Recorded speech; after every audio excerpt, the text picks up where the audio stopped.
सियालकोट थाना रंगपुरा पुलिस ने 2 खवातीन समेत 4 रुकनी गैंग गिरफ्तार कर लिया। मुलजमान से 22 लाख रुपए नकदी और 6 तोले तलाई जेवरात बरामद कर लिए गए। सियालकोट के थाना रंगपुरा के इलाका कमेला रोड पर चंद रोज कबल वारदात में 53 तोले तलाई जेवरात चोरी हुए थे। तर्जमान पुलिस के मुताबिक जदीद टेक्नोलॉजी की मदद से रंगपुरा पुलिस ने 2 खवातीन समेत 4 मुलजमान को गिरफ्तार किया।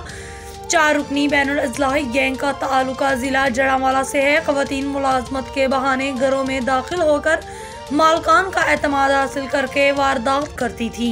दौरान तफ्तीश मुलजमान से 22 लाख रुपए नकदी और 6 तोले तलाई जेवरात बरामद किए गए। मजीद वारदातों के इंकशाफात और बरामदगी के लिए तफ्तीश का अमल जारी। तकरीबन 1 माह पहले थाना रंगपुरा के इलाके में एक वारदात हुई है जिसमें तकरीबन 53 तोले सोना चोरी किया गया है। इस गैंग को हमने जदीद साइंटिफिक तरीके से इस गैंग को गिरफ़्तार किया है और इससे तकरीबन हमने 22 लाख 7 तोले सोना और 2 डायमंड की रिंग बरामद की हैं।